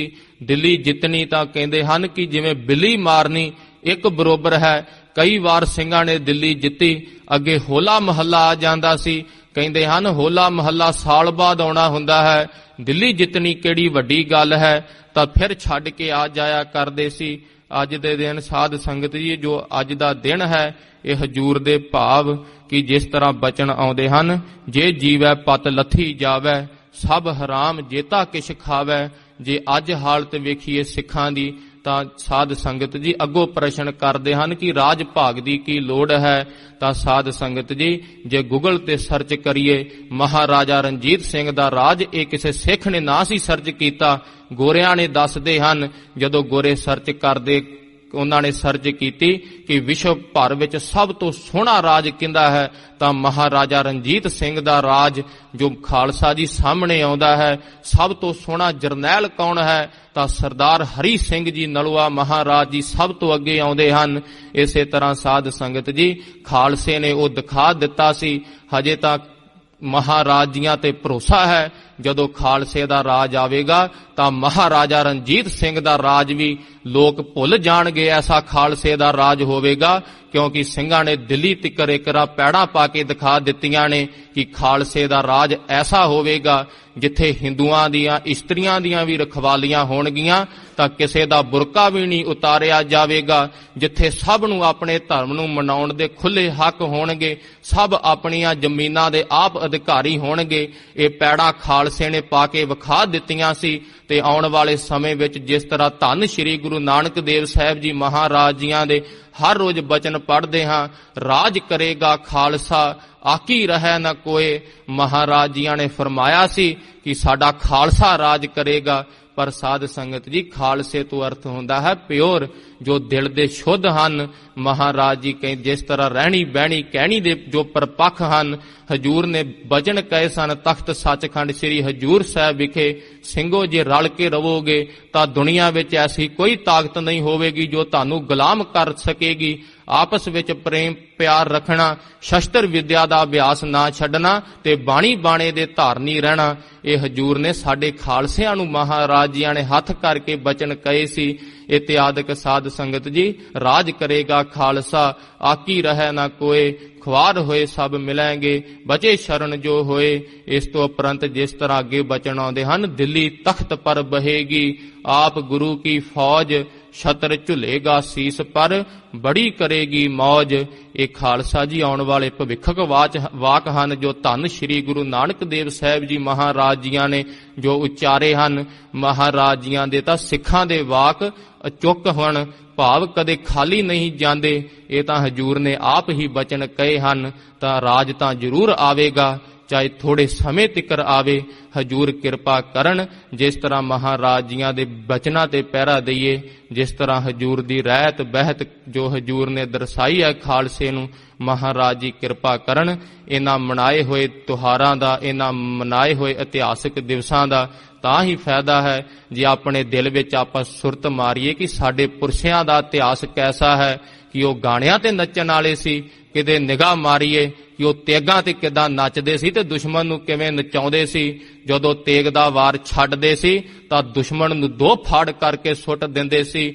ਅੱਜ ਤਾਂ ਸਾਧ ਸੰਗਤ ਜੀ ਸ਼ਸਤਰ ਕਹਿੰਦੇ ਹਨ, ਇਹਨਾਂ ਸ਼ਸਤਰ ਕਿਉਂ ਪਾਏ ਹਨ? ਛੋਟੀ ਜੀ ਗਲੇ ਵਿੱਚ ਹੀ ਪਾ ਲੈਣ, ਵੱਡੀ 3 ਫੁੱਟੀਏ ਕਾਤੋਂ ਪਾਉਂਦੇ ਹਨ? ਸੇਫ ਨਹੀਂ ਹੈ। ਮਹਾਰਾਜ ਜੀਆਂ ਨੇ ਖਾਲਸਾ ਜੀ ਜੋ 5 ਕਕਾਰ ਬਖਸ਼ੇ ਹਨ, ਇਹ ਹਜੂਰ ਨੇ ਸਾਡੇ ਤੇ ਬੜੀ ਹੀ ਹਜੂਰ ਨੇ ਕਿਰਪਾ ਕੀਤੀ ਹੈ। ਫਿਰ ਵੀ ਹਜੂਰ ਸਾਨੂੰ ਜੋ ਸਤ ਸੰਗਤ ਵਿੱਚ ਲੈ ਕੇ ਆਏ ਹਨ, ਕੋਈ ਆਪੋ ਨਹੀਂ ਆ ਗਿਆ ਇੱਥੇ। ਹਜੂਰ ਨੇ ਸਾਡੇ ਬਾਬਤ ਸੋਚਿਆ ਹੈ ਤੇ ਜਿੰਦੇ ਬਾਬਤ ਹਜੂਰ ਸੋਚ ਲੈਣ ਉਹਦਾ ਕਿਉਂ ਨਾ ਭਲਾ ਹੋਵੇਗਾ। ਇਹ ਬਚਨ ਆਪਣੇ ਹਿਰਦਿਆਂ ਵਿੱਚ ਵਸਾਈਏ ਤਾਂ ਆਉਣ ਵਾਲੇ ਸਮੇਂ ਵਿੱਚ ਕਦੇ ਵੀ ਸਾਨੂੰ ਖਵਾਰ ਨਹੀਂ ਹੋਣਾ ਪਵੇਗਾ। ਜੋ ਪ੍ਰਭ ਕੋ ਮਿਲ ਬੋ ਚਾਹੈ, ਜੇ ਤੈਨੂੰ ਮਿਲਣ ਦੀ ਚਾਹਨਾ ਹੈ, ਹਜੂਰ ਕਹਿੰਦੇ ਹਨ ਖੋਜ ਸ਼ਬਦ ਮੈਂ ਲੇ, ਤਾਂ ਸ਼ਬਦ ਵਿੱਚ ਖੋਜ ਲਿਆ ਕਰ ਸਾਨੂੰ। ਹਜੂਰ ਨੂੰ ਪੁੱਛਿਆ ਸੀ ਸਿੰਘਾਂ ਨੇ, ਮਹਾਰਾਜ ਜੀ ਜੇ ਆਪ ਜੀਆਂ ਦੇ ਦਰਸ਼ਨ ਕਰਨ ਦੀ ਚਾਹਨਾ ਹੋਵੇ ਤਾਂ ਮਹਾਰਾਜ ਜੀਆਂ ਨੇ ਫਰਮਾਇਆ ਸੀ, ਜੇ ਮੁਝ ਦਰਸ ਕਰਨ ਕਾ ਚਾਓ ਪੜੋ ਸ਼੍ਰੀ ਗੁਰੂ ਗ੍ਰੰਥ ਚਿਤ ਲਾਏ। ਜੇ ਸਾਡੇ ਦਰਸ਼ਨਾਂ ਦੀ ਚਾਹਨਾ ਹੋਵੇ ਤਾਂ ਧੰਨ ਸ਼੍ਰੀ ਗੁਰੂ ਗ੍ਰੰਥ ਸਾਹਿਬ ਜੀ ਮਹਾਰਾਜ ਜੀਆਂ ਦੇ ਦਰਸ਼ਨ ਕਰਨੇ ਸਿੰਘੋ। 2 ਟਾਈਮ ਆ ਕੇ ਗੁਰੂ ਗ੍ਰੰਥ ਸਾਹਿਬ ਜੀ ਮਹਾਰਾਜ ਜੀਆਂ ਦੇ ਦਰਸ਼ਨ ਸਾਡੇ ਦਰਸ਼ਨ ਹੋਣਗੇ। ਆਪ ਅਸੀਂ ਤਖਤ ਤੇ ਸੁਸ਼ੋਭਿਤ ਹੋਵਾਂਗੇ। ਹਜੂਰ ਕਿਰਪਾ ਕਰਨ, ਜਿਸ ਤਰ੍ਹਾਂ ਧੰਨ ਸ਼੍ਰੀ ਗੁਰੂ ਤੇਗ ਬਹਾਦਰ ਸਾਹਿਬ ਜੀ ਮਹਾਰਾਜ ਜੀਆਂ ਦੇ 400 ਸਾਲਾ ਪ੍ਰਕਾਸ਼ ਪੁਰਬ ਦੇ ਸੰਬੰਧ ਵਿੱਚ ਜੋ ਹਜੂਰ ਦੀ ਅੰਮ੍ਰਿਤ ਗੁਰਬਾਣੀ ਦੀ ਕਥਾ ਆਰੰਭ ਹੋਈ ਸੀ, ਤਾਂ ਸਾਧ ਸੰਗਤ ਜੀ ਅੱਜ ਸੋਰਠ ਰਾਗ ਵਿੱਚ ਹਜੂਰ ਦਾ ਅਖੀਰਲਾ ਸ਼ਬਦ ਹੈ ਜੋ 12ਵਾਂ ਸ਼ਬਦ ਹਜੂਰ ਨੇ ਉਚਾਰਿਆ ਸੀ, ਉਸ ਦੀ ਕਥਾ ਆਉਣ ਜਾ ਰਹੀ ਹੈ। ਹਜੂਰ ਜਿਸ ਤਰ੍ਹਾਂ ਪਹੁੰਚੇ ਹਨ ਪਰਾਏ ਰਾਗ ਦੀ ਧਰਤੀ ਤੇ, ਬਾਜਾਂ ਵਾਲੇ ਪਿਤਾ ਜੀ ਜਿਸ ਤਰ੍ਹਾਂ ਫਰਮਾਉਂਦੇ ਹਨ, ਮੁਰ ਪਿਤ ਪੂਰਬ ਕੀਸ ਪਿਆਨਾ, ਭਾਂਤ ਭਾਂਤ ਕੇ ਤੀਰਥ ਨਾਨਾ, ਜਬ ਹੀ ਜਾਤ ਤਰਬੇਣੀ ਭਏ, ਪੁੰਨ ਦਾਨ ਦਿਨ ਕਰਤ ਬਤਏ। ਇਸ ਤਰਬੇਣੀ ਵਾਲੇ ਸਥਾਨ ਤੇ ਹਜੂਰ ਨੇ ਇੰਨਾ ਦਾਨ ਪੁੰਨ ਕੀਤਾ ਕਿ ਗਰੀਬਾਂ ਦੀਆਂ ਗਰੀਬੀਆਂ ਰੋੜ ਸਟੀਆਂ ਹਜੂਰ ਨੇ। ਤਾਂ ਆਓ ਸਾਧ ਸੰਗਤ ਜੀ, ਜਿਸ ਤਰ੍ਹਾਂ ਜ਼ਿਕਰ ਆਉਂਦਾ ਹੈ ਚਰਨ ਕਮਲ ਕਾ ਆਸਰਾ, ਚਿਤ ਚਰਨ ਕਮਲ ਸੰਗ ਜੋੜ। ਧੰਨ ਸ੍ਰੀ ਗੁਰੂ ਤੇਗ ਬਹਾਦਰ ਸਾਹਿਬ ਜੀ ਮਹਾਰਾਜ ਆਪ ਜੀਆਂ ਦੇ ਚਰਣਾ ਕਮਲਾਂ ਦਾ ਆਸਰਾ ਹੈ, ਤਾਂ ਆਪਣੇ ਹਿਰਦੇ ਵੀ ਸਾਧ ਸੰਗਤ ਜੀ ਹਜੂਰ ਦੇ ਚਰਣਾ ਕਮਲਾਂ ਨਾਲ ਜੋੜੀਏ। ਮਨ ਲੋਚੈ ਬੁਰਿਆਈਆਂ, ਗੁਰ ਸ਼ਬਦੀ ਇਹੋ ਮਨ ਹੋੜੀਐ। ਮਨ ਤਾਂ ਸਦਾ ਹੀ ਬੁਰੀਆਂ ਚੀਜ਼ਾਂ ਨੂੰ ਲੋਚਦਾ ਹੈ, ਭਾਵ ਅੱਖਾਂ ਕੰਨ ਸਭ ਬੁਰੇ ਭਾਵ ਨੂੰ ਭਜਦੇ ਹਨ। ਪਰ ਹਜੂਰ ਕਹਿੰਦੇ ਹਨ ਸ਼ਬਦ ਸੁਣ ਕੇ, ਸ਼ਬਦ ਦਾ ਕੁੰਡਾ ਭਾਵ ਖੰਡਾ ਹੱਥ ਵਿੱਚ ਪਕੜ ਕੇ ਗੁਰ ਸ਼ਬਦ ਕਰ ਚਰਮਣ ਹੈ, ਭਾਵ ਆਪਣੇ ਹੱਥ ਦੇ ਵਿੱਚ ਚਮੜੇ ਦੀ ਢਾਲ ਗੁਰੂ ਦਾ ਸ਼ਬਦ ਪਕੜ ਲੈ। ਮਨ ਲੋਚੈ ਬੁਰਿਆਈਆਂ, ਗੁਰ ਸ਼ਬਦੀ ਇਹੋ ਮਨ ਹੋੜੀਐ। ਗੁਰੂ ਦੇ ਸ਼ਬਦ ਨਾਲ ਆਪਣੇ ਮਨ ਨੂੰ ਸਮਝਾਇਆ ਕਰ, ਦੇਖ ਮਣਾ ਗੁਰੂ ਸਾਹਿਬ ਕੀ ਫਰਮਾ ਰਹੇ ਨੇ ਤੇ ਤੂੰ ਕਿੱਧਰ ਨੂੰ ਜਾ ਰਿਹਾ ਹੈ। ਗੁਰ ਤੇਗ ਬਹਾਦਰ ਬੋਲਿਆ, ਧਰ ਪਈਐ ਧਰਮ ਨਾ ਛੋਡੀਐ। ਧੰਨ ਸ੍ਰੀ ਗੁਰੂ ਤੇਗ ਬਹਾਦਰ ਸਾਹਿਬ ਜੀ ਮਹਾਰਾਜ ਜੀਆਂ ਦੇ ਬਚਨ ਹਨ, ਚਾਹੇ ਧਰਤੀ ਤੇ ਪੈਣਾ ਪੈ ਜਾਵੇ, ਚਾਹੇ ਧਰ ਆਪਣਾ ਸੀਸ ਧੜ ਤੋਂ ਅਲੱਗ ਕਰਾਉਣਾ ਪੈ ਜਾਵੇ, ਪਰ ਕਦੇ ਧਰਮ ਨਹੀਂ ਛੱਡਣਾ ਚਾਹੀਦਾ। ਬਾਹੇ ਜਿਨ੍ਹਾਂ ਦੀ ਪਕੜੀਐ ਸਿਰ ਦੀਜੈ, ਬਾਹੇ ਨਾ ਛੋਡੀਐ। ਮਹਾਰਾਜ ਜੀ ਫਰਮਾਉਂਦੇ ਹਨ ਇੱਕ ਵਾਰੀ ਜਿਨ੍ਹਾਂ ਦੀਆਂ ਬਾਹਾਂ ਪਕੜ ਲਈਏ, ਸੀਸ ਦੇਣਾ ਪੈ ਜਾਵੇ, ਪਰ ਉਹਨਾਂ ਦੀ ਕਦੇ ਅਸੀਂ ਬਾਹ ਨਹੀਂ ਛੱਡਦੇ। ਤਾਂ ਲੋੜ ਹੈ ਸਾਧ ਸੰਗਤ ਜੀ ਸਾਨੂੰ ਹੀ ਬਾਹ ਫੜਾਉਣ ਵਿੱਚ। ਹਜੂਰ ਤਾਂ ਦੋਵੇਂ ਬਾਹਾਂ ਖਿਲਾਰ ਕੇ ਖੜੇ ਨੇ, ਆ ਪੁੱਤਰਾ ਮੇਰੀ ਛਾਤੀ ਨਾਲ ਲੱਗ ਜਾ, ਪਰ ਆਪਾਂ ਹੀ ਕਹਿੰਦੇ ਆ ਹਜੂਰ ਹਜੇ ਤਾਂ ਅਸੀਂ ਇੱਥੇ ਹੋਰ ਆਨੰਦ ਲੈਣੇ ਨੇ, ਫਿਰ ਆਵਾਂਗੇ ਤੁਹਾਡੇ ਕੋਲ। ਹਜੂਰ ਕਹਿੰਦੇ ਹਨ ਕੋਈ ਨਾ ਪੁੱਤਰਾ ਠਹਿਰ ਕੇ ਆ ਜਾਵੀਂ, ਘੁੰਮ ਕੇ ਤਾਂ ਤੈਨੂੰ ਇੱਥੇ ਹੀ ਆਉਣਾ ਪੈਣਾ ਹੈ। ਸਾਧ ਸੰਗਤ ਜੀ ਅੱਜ ਜੇ ਲੋੜ ਹੈ ਮੋਹ ਜਿਹਾ ਨਾ ਕਿਰਤ ਘਣ, ਹਜੂਰ ਅੱਗੇ ਅਰਦਾਸ ਕਰੀਏ। ਹਜੂਰ ਦਾ ਸ਼ਬਦ ਜਿਸ ਤਰ੍ਹਾਂ ਆ ਰਿਹਾ ਹੈ, ਹਜੂਰ ਦੇ ਚਰਣਾ ਕਮਲਾਂ ਦਾ ਧਿਆਨ ਧਰ ਕੇ ਆਖੋ ਜੀ ਸਤਿਨਾਮ ਸ਼੍ਰੀ ਵਾਹਿਗੁਰੂ ਸਾਹਿਬ ਜੀ। ਸੋਰਠ ਮਹੱਲਾ ਨਾਵਾ। ਸੋਰਠ ਮਹੱਲਾ ਨਾਵਾ। ਸੋਰਠ ਰਾਗ ਵਿੱਚ ਧੰਨ ਧੰਨ ਜਾਗਦੀ ਜੋਤ ਸਾਹਿਬ ਸ੍ਰੀ ਗੁਰੂ ਤੇਗ ਬਹਾਦਰ ਸਾਹਿਬ ਜੀ ਮਹਾਰਾਜ ਅੰਮ੍ਰਿਤ ਬਚਨ ਕੀ ਬ੍ਰਿਸ਼ਟ ਕਰ ਕਿਰਪਾ ਦ੍ਰਿਸ਼ਟ ਕੇ ਸਾਥ ਅੰਮ੍ਰਿਤ ਗੁਰਬਾਣੀ ਦੀ ਵਰਖਾ ਕਰਨ ਲੱਗੇ ਹਨ। ਪ੍ਰੀਤਮ ਜਾਣ ਲਿਓ ਮਨ ਮਾਹੀ। ਹਜੂਰ ਬੜੇ ਹੀ ਪ੍ਰੇਮ ਨਾਲ ਸਾਧ ਸੰਗਤ ਜੀ ਸਾਡੇ ਬਾਬਤ ਕਹਿ ਰਹੇ ਹਨ ਪ੍ਰੀਤਮ। ਜਿਹਨੂੰ ਹਜੂਰ ਪ੍ਰੀਤਮ ਕਹਿ ਦੇਣ ਵੱਡੇ ਭਾਗ ਹਨ ਉਸ ਦੇ। ਮਹਾਰਾਜ ਜੀ ਕਹਿ ਰਹੇ ਹਨ ਪ੍ਰੀਤਮ ਪਿਆਰਿਆ ਜਾਣ ਲਿਓ ਮਨ ਮਾਹੀ, ਇਹ ਗੱਲ ਨੂੰ ਤੂੰ ਆਪਣੇ ਮਨ ਵਿੱਚ ਜਾਣ ਲੈ। ਹਜੂਰ ਕਿਹੜੀ ਗੱਲ ਕਿਰਪਾ ਕਰਕੇ ਦੱਸਣਾ ਕਰੋ। ਆਪਣੇ ਸੁਖ ਸਿਉ ਹੀ ਜਗ ਫਾਂਦੇ ਹੋ। ਮਹਾਰਾਜ ਜੀ ਫਰਮਾ ਰਹੇ ਹਨ ਕਿ ਇਹ ਜੋ ਸਾਰਾ ਸੰਸਾਰ ਤੂੰ ਦੇਖਦਾ ਹੈ, ਜਿੰਦਾਂ ਵਿੱਚ ਤੂੰ ਉਰਜਿਆ ਹੋਇਆ ਹੈ, ਸਭ ਆਪਣੇ ਸੁੱਖਾਂ ਨਾਲ ਹੀ ਫੰਦੇ ਹੋਏ ਹਨ। ਸਭ ਦੇ ਗਲਾਂ ਵਿੱਚ ਸੁੱਖਾਂ ਦੀ ਫਾਹੀ ਪਈ ਹੋਈ ਹੈ। ਹਾਂਜੀ ਕੋ ਕਾਹੂ ਕੋ ਨਾਹੀ। ਕੋ ਕਾਹੂ ਕੋ ਨਾਹੀ। ਮਹਾਰਾਜ ਜੀ ਫਰਮਾਉਂਦੇ ਹਨ ਇੱਥੇ ਕੋਈ ਕਿਸੇ ਦਾ ਨਹੀਂ ਹੈਗਾ, ਸਭ ਸੰਸਾਰ ਆਪਣੇ ਆਪਣੇ ਸੁੱਖਾਂ ਨਾਲ ਲੱਗਾ ਹੋਇਆ ਹੈ। ਹੇ ਮੇਰੇ ਪਿਆਰਿਆ ਇਹ ਤੂੰ ਗੱਲ ਨੂੰ ਆਪਣੇ ਹਿਰਦੇ ਵਿੱਚ ਧਾਰਨ ਕਰ ਲਾ। ਸਾਧ ਸੰਗਤ ਜੀ ਜਿਸ ਤਰ੍ਹਾਂ ਪ੍ਰਮਾਣ ਆਉਂਦਾ ਹੈ, ਪਿੱਛੇ ਵੀ ਆਇਆ ਸੀ, ਮਹਾਰਾਜ ਜੀ ਇਹ ਸਭ ਸਾਨੂੰ ਆਪਣੇ ਦਿਖਦੇ ਹਨ। ਜੇ ਮੈਂ ਇਸਤਰੀ ਵੱਲ ਦੇਖਦਾ ਹਾਂ ਮੈਨੂੰ ਐ ਲੱਗਦਾ ਹੈ ਮੇਰੇ ਸਾਹਾਂ ਨਾਲ ਸਾਹ ਉਹ ਲੈਂਦੀ ਹੈ। ਬੱਚਿਆਂ ਵੱਲ ਦੇਖਦਾ ਹਾਂ ਮਹਾਰਾਜ ਜੀ ਮੈਨੂੰ ਤਾਂ ਸੱਚ ਪ੍ਰਤੀਤ ਹੁੰਦਾ ਹੈ। ਤਾਂ ਹਜੂਰ ਨੇ ਸਾਧ ਸੰਗਤ ਜੀ ਸਾਰੇ ਸੋਰਠ ਰਾਗ ਵਿੱਚ ਹੀ ਹਜੂਰ ਨੇ ਇਹੋ ਹੀ ਸਮਝਾਇਆ ਹੈ ਕਿ ਜਾਣ ਲੈ ਕਿ ਅੰਤ ਦੇ ਸਮੇਂ ਤੇਰੇ ਨਾਲ ਕਿਸੇ ਨੇ ਨਹੀਂ ਖੜਨਾ। ਜਿਸ ਤਰ੍ਹਾਂ ਜ਼ਿਕਰ ਆਉਂਦਾ ਹੈ ਇੱਕ ਖੂਹ ਤੇ ਭਾਵ ਇੱਕ ਹੰਸ ਆ ਕੇ ਬੈਠ ਗਿਆ, ਤਾਂ ਖੂਹ ਵਿੱਚ ਡੱਡੂ ਬੈਠਾ ਸੀ। ਜਿਸ ਸਮੇਂ ਡੱਡੂ ਨੇ ਵੇਖਿਆ ਕਿ ਇਹ ਗੋਰਾ ਚਿੱਟਾ ਜਿਹਾ ਇਹ ਕਿੱਥੋਂ ਆ ਗਿਆ, ਪਹਿਲਾਂ ਕਦੇ ਡੱਡੂ ਨੇ ਹੰਸ ਨਾ ਸੀ ਵੇਖਿਆ। ਉਹਨੂੰ ਪੁੱਛਦਾ ਹੈ ਡੱਡੂ ਕੀ ਤੂੰ ਕਿੱਥੋਂ ਆਇਆ ਹੈ। ਤਾਂ ਸਾਧ ਸੰਗਤ ਜੀ ਜੋ ਹੰਸ ਸੀ ਉਹ ਕਹਿੰਦਾ ਹੈ ਮੈਂ ਮਾਨ ਸਰੋਵਰ ਤੋਂ ਆਇਆ ਹਾਂ। ਤਾਂ ਡੱਡੂ ਕਹਿੰਦਾ ਹੈ ਉਹ ਮਾਨ ਸਰੋਵਰ ਤਾਂ ਮੇਰੇ ਸ਼ਹਿਰ ਨਾਲੋਂ ਭਾਵ ਮੇਰੇ ਖੂਹ ਨਾਲੋਂ ਤਾਂ ਛੋਟਾ ਹੋਵੇਗਾ। ਡੱਡੂ ਇੱਕ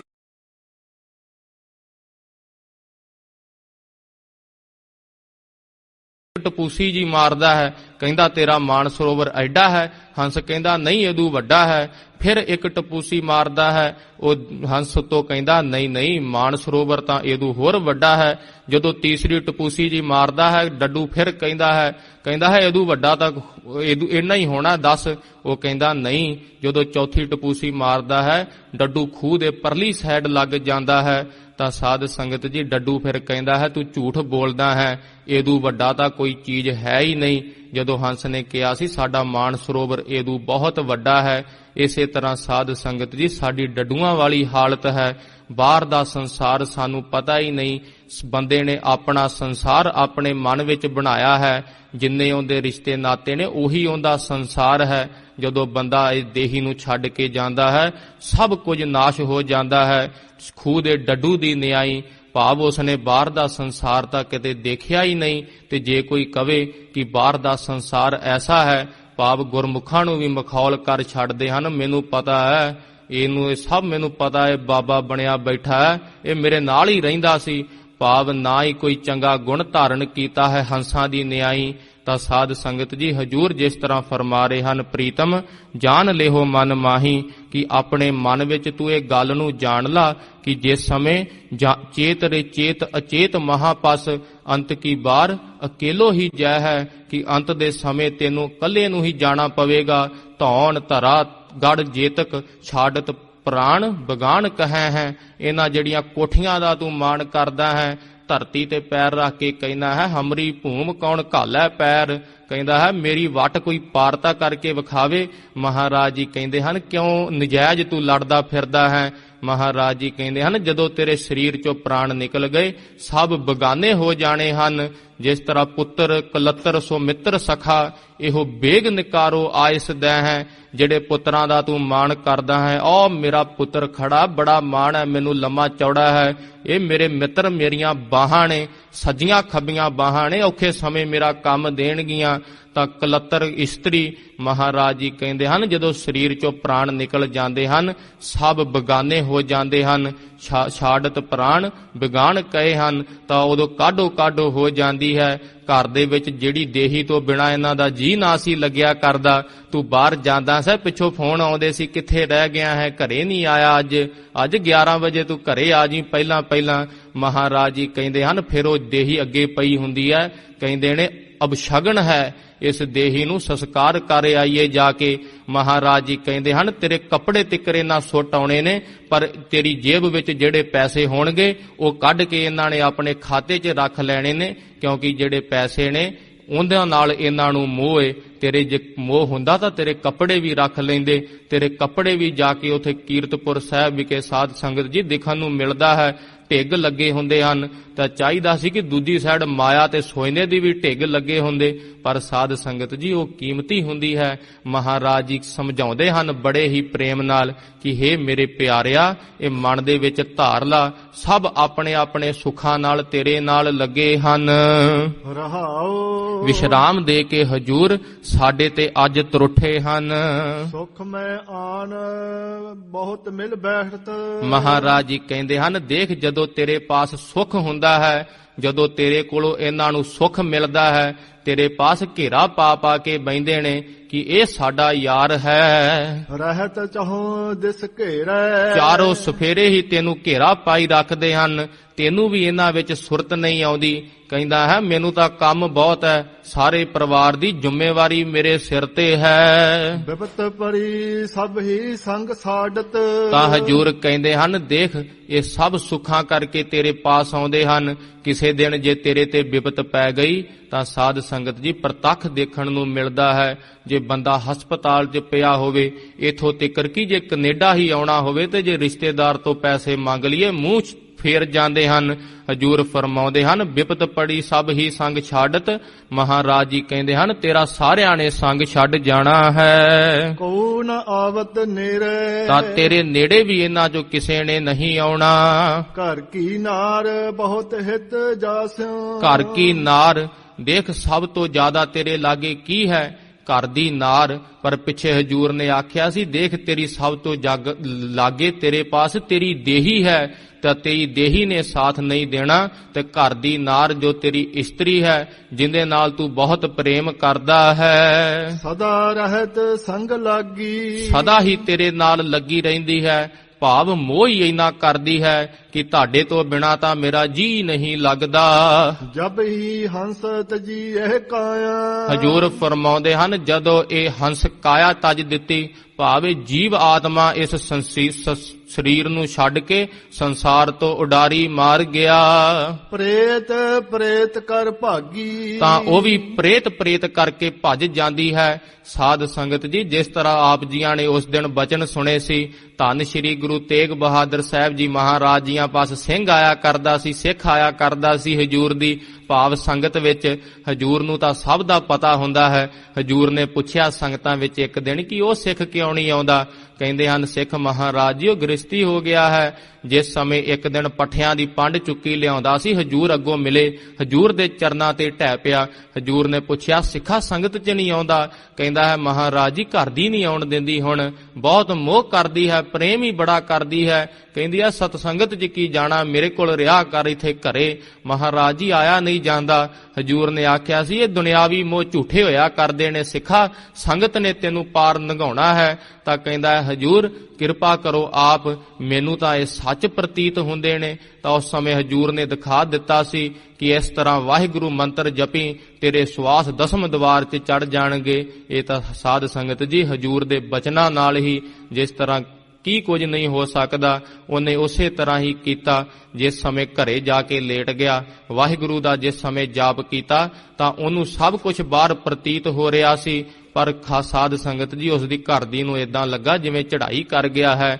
ਤਾਂ ਉਹ ਕੀ ਦੇਖਦੀ ਹੈ, ਜੇ ਮੈਂ ਹੁਣੇ ਹੀ ਰਾਤ ਰੋਣਾ ਸ਼ੁਰੂ ਕਰ ਦਿੱਤਾ, ਸਵੇਰ ਤਿੱਕਰ ਤਾਂ ਮੈਂ ਥੱਕ ਜਾਵਾਂਗੀ। ਰਾਤ ਚੌਲ ਬਣਾ ਲੈਂਦੀ ਹੈ, ਕਹਿੰਦੀ ਹੈ ਸਵੇਰੇ ਕੁਝ ਖਾਣ ਨੂੰ ਨਹੀਂ ਮੈਨੂੰ ਕਿਸੇ ਨੇ ਦੇਣਾ, ਰੱਜ ਕੇ ਖਾ ਲੈਂਦੀ ਹੈ, ਥੋੜੇ ਜੇ ਰੱਖ ਲੈਂਦੀ ਹੈ ਕਿ ਜੇ ਵਿੱਚੋਂ ਮੌਕਾ ਮਿਲਿਆ, ਕਿਉਂਕਿ ਸਵੇਰੇ ਤਾਂ ਇੱਥੇ ਘਰੇ ਸਾਰਿਆਂ ਨੇ ਆ ਜਾਣਾ ਹੈ। ਜਦੋਂ ਸਾਧ ਸੰਗਤ ਜੀ ਫਿਰ ਉਸ ਨੂੰ ਸਭ ਪ੍ਰਤੀਤ ਹੋ ਰਿਹਾ ਸੀ। ਧੰਨ ਸ਼੍ਰੀ ਗੁਰੂ ਤੇਗ ਬਹਾਦਰ ਸਾਹਿਬ ਜੀ ਮਹਾਰਾਜ ਜੀ ਜਿਸ ਸਮੇਂ ਰਸਤੇ 'ਚ ਮਿਲਦੇ ਹਨ, ਜਦੋਂ ਉਸ ਦੀ ਦੇਹੀ ਦਾ ਅੰਤਮ ਸੰਸਕਾਰ ਕਰਨ ਵਾਸਤੇ ਜਾ ਰਹੇ ਸੀ, ਤਾਂ ਹਜੂਰ ਨੇ ਉਸ ਸਮੇਂ ਆਖਿਆ ਸੀ, ਕੋਈ ਰੋ ਰਹੀ ਸੀ, ਮੈਨੂੰ ਕਿਉਂ ਨਹੀਂ ਰੱਬ ਲੈ ਗਿਆ, ਇਹ ਤੂੰ ਕਿੱਥੇ ਚਲੇ ਗਏ ਜੀ, ਤੁਹਾਡੇ ਬਿਨਾਂ ਕਿਵੇਂ ਸਰੇਗਾ। ਹਜੂਰ ਨੇ ਆਖਿਆ ਸੀ ਕਿ ਉਸ ਦੀ ਪਹਿਲਾਂ ਮਾਂ ਇਤਿਆਦਿਕ ਸਾਰਿਆਂ ਨੂੰ ਪੁੱਛਿਆ ਸੀ ਕਿ ਜੇ ਇਹਨੂੰ ਜਿੰਦਾ ਕਰ ਦਿੰਦੇ ਹਾਂ ਕਿ ਇਹਦੀ ਥਾਂ ਤੇ ਕਿਸੇ ਨੂੰ ਆਪਣੇ ਪ੍ਰਾਣ ਦੇਣੇ ਪੈਣਗੇ, ਤਾਂ ਉਹ ਸਾਰੇ ਕਹਿੰਦੇ ਸਨ ਕਿ ਕਿਸੇ ਦੀ ਐਵੇਂ ਕਿਵੇਂ ਮਰਿਆ ਜਾਂਦਾ ਹੈ। ਜਦੋਂ ਘਰ ਦੀ ਨੂੰ ਪੁੱਛਿਆ, ਤੇਰੇ ਨਾਲ ਬਹੁਤ ਪ੍ਰੇਮ ਕਰਦਾ ਸੀ, ਤੂੰ ਹੁਣ ਇਹਦਾ ਸਾਥ ਦੇ। ਤਾਂ ਸਾਧ ਸੰਗਤ ਜੀ, ਘਰ ਦੀ ਕਹਿੰਦੀ ਹੈ, ਪਹਿਲਾਂ ਇਹਨੂੰ ਸਾਰੇ ਰੋ ਹਟੇ ਨੇ, ਹੁਣ ਮੈਨੂੰ ਰੋਣਗੇ। ਭਾਵ ਸਭ ਭੱਜ ਗਏ ਸੀ। ਉਸ ਸਮੇਂ ਹਜੂਰ ਨੇ ਸਾਧ ਸੰਗਤ ਜੀ ਫਿਰ ਉਸ ਦੇ ਜਿਸ ਤਰ੍ਹਾਂ ਪ੍ਰਾਣ ਵਾਪਸ ਲੈ ਕੇ ਆਂਦੇ ਦਸਮ ਦਵਾਰ ਚੋਂ, ਜਦੋਂ ਹਜੂਰ ਉੱਥੋਂ ਤੁਰਨ ਲੱਗੇ, ਪਿੱਛੇ ਭੱਜ ਤੁਰਿਆ ਹਜੂਰ ਦੇ। ਹਜੂਰ ਕਹਿੰਦੇ ਹਨ, ਦੇਖ ਤੇਰੀ ਇਸਤਰੀ ਪਿੱਛੇ ਖੜੀ ਆ, ਉਹਦੇ ਕੋਲ ਜਾ। ਕਹਿੰਦਾ ਹੈ, ਨਹੀਂ ਹਜੂਰ, ਮੈਨੂੰ ਹੁਣ ਸੱਚ ਸਭ ਕੁਝ ਨਜ਼ਰ ਆ ਗਿਆ ਹੈ ਕਿ ਕੋਈ ਕਿਸੇ ਦਾ ਨਹੀਂ ਹੁੰਦਾ। ਸਾਧ ਸੰਗਤ ਜੀ, ਮਾਇਆ ਵੀ ਗੁਜਰਾਣ ਵਾਸਤੇ ਹਜੂਰ ਨੇ ਆਖਿਆ ਹੈ ਜ਼ਰੂਰੀ ਹੈ। ਭਾਵ ਕਿ ਨਾ ਹੀ ਕਿਸੇ ਨੂੰ ਭਾਵ ਕਰਜ਼ਾ ਲੈਣਾ ਹੈ, ਨਾ ਹੀ ਹਜੂਰ ਕਹਿੰਦੇ ਹਨ ਦੇਣਾ, ਭਾਵ ਦੇਣ ਤੋਂ ਭਾਵ ਕਿ ਕਿਸੇ ਨੂੰ ਵਿਆਜ ਤੇ ਕੋਈ ਚੀਜ਼ ਨਹੀਂ ਦੇਣੀ। ਗੁਰਸਿੱਖ ਆਪਸ ਵਿੱਚ ਇੰਨਾ ਪ੍ਰੇਮ ਰੱਖਣ। ਫਿਲਹਾਲ ਇਹ ਅਲੱਗ ਬਚਨ ਨੇ। ਜਿਸ ਤਰ੍ਹਾਂ ਮਾਇਆ ਜੀਵ ਕਮਾਉਂਦਾ ਹੈ, ਜਿਸ ਸਮੇਂ ਸ਼ਾਹੂਕਾਰ ਦੀ ਮੌਤ ਹੋਈ ਤਾਂ ਸਭ ਹੱਥ ਛੱਡ ਕੇ ਚਲੇ ਗਏ। ਉਸ ਸਮੇਂ ਮਾਇਆ ਨੂੰ ਕਹਿੰਦਾ ਹੈ, ਹੇ ਮਾਇਆ, ਤੈਨੂੰ ਤਾਂ ਦੇਖ ਮੈਂ ਕਿੰਨਾ ਪ੍ਰੇਮ ਕੀਤਾ ਹੈ, ਤਿਜੋਰੀਆਂ 'ਚ ਲੋਕ ਲਾ ਲਾ ਕੇ ਰੱਖਿਆ ਹੈ, ਤੂੰ ਹੀ ਮੇਰਾ ਭਲਾ ਕਰ ਦੇ। ਮਾਇਆ ਕਹਿੰਦੀ ਹੈ, ਨਰਕ ਪਾਪੀਆ, ਤੂੰ ਤਾਂ ਨਰਕਾਂ ਨੂੰ ਜਾਣਾ ਸੀ, ਜੇ ਮੇਰੇ ਨਾਲ ਦਾਨ ਪੁੰਨ ਕੀਤਾ ਹੁੰਦਾ ਤਾਂ ਤੇਰਾ ਭਲਾ ਕਰਦੀ। ਹਜੂਰ ਫਰਮਾ ਰਹੇ ਨੇ, ਦੇਖ ਜਿਹੜੀ ਇਸਤਰੀ ਸਦਾ ਤੇਰੇ ਨਾਲ ਲੱਗੀ ਰਹਿੰਦੀ ਹੈ, ਇਹ ਬਿਦ ਕੋ ਵਿਹਾਰ ਬਣਿਓ ਹੈ। ਮਹਾਰਾਜ ਜੀ ਫਰਮਾਉਂਦੇ ਹਨ, ਇਹ ਬਿਦ ਕੋ ਵਿਵਹਾਰ ਬਣਿਓ ਹੈ। ਇਹ ਸੰਸਾਰ ਦੀ ਹਾਲਤ ਐਸੀ ਹੈ।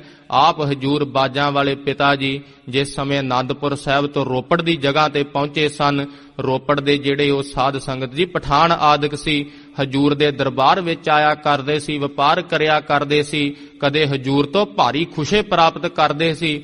ਅੱਜ ਹਜੂਰ ਤੇ ਬਿਪਤਾ ਭਾਵ ਦੁਨਿਆਵੀ ਤੌਰ ਤੇ ਜੇ ਦੇਖਿਆ ਜਾਵੇ ਤਾਂ ਸਾਰਾ ਸੰਸਾਰ ਹੀ ਹਜੂਰ ਦੇ ਭਾਵ ਹੋ ਨਹੀਂ ਸਕਦਾ, ਪਰ ਹਜੂਰ ਦੇ ਜਿਸ ਤਰ੍ਹਾਂ ਖਿਲਾਫ ਖੜ ਗਿਆ ਸੀ।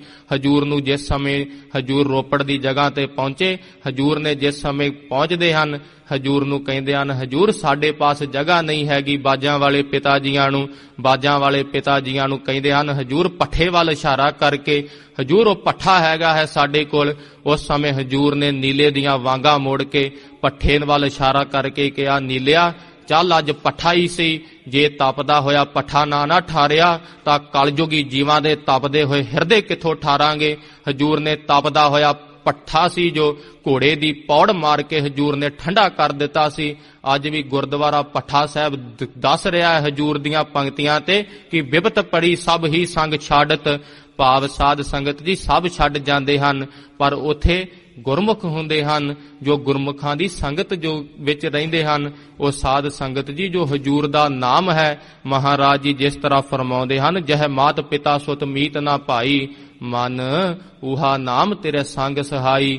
ਜਿੱਥੇ ਮਾਤਾ ਪਿਤਾ ਤੇਰੇ ਮਿੱਤਰ ਨਹੀਂ ਨਾ ਸਹਾਈ ਹੋਣੇ, ਉਸ ਜਗ੍ਹਾ ਤੇ ਵਾਹਿਗੁਰੂ ਦਾ ਨਾਮ ਤੇਰੇ ਨਾਲ ਪ੍ਰਗਟੇ ਗੋਪਾਲ ਮਹਾਂਤ ਕੇ ਮਾਥੇ, ਤੇਰੇ ਮੱਥੇ ਤੇ ਪ੍ਰਗਟ ਹੋ ਕੇ ਦੱਸੇਗਾ ਕਿ ਇਸ ਨੇ ਨਾਮ ਜਪਿਆ ਹੈ। ਨਾਨਕ ਧਰਮ ਐਸੇ ਚਵੈ ਕੀਤੋ ਭਵਨ ਪਨੀਤ, ਧਰਮ ਰਾਜਾ ਵੀ ਅੱਗੋਂ ਖੜ ਕੇ ਕਵੇਗਾ, ਪ੍ਰੇਤ ਪ੍ਰੇਤ ਦੱਸੇਗਾ ਕਿ ਇਸ ਨੇ ਨਾਮ ਜਪਿਆ ਹੈ।